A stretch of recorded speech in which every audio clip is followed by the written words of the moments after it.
specs reveal tayo, no? Unang-una sa lahat, naka racing CDI ako, BRT na dual band. Tapos yung carb natin, Koso carb 28mm na round slide. Pero yung jettings niya pang flat slide.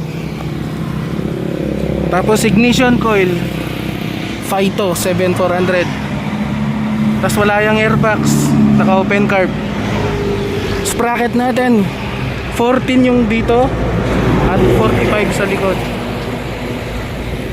Tapos yung elbow natin naka 51mm daing stock canister. Ito lang yung specs nya, 132 yung top speed. Hindi naman actually top speed kasi bitin yung daan.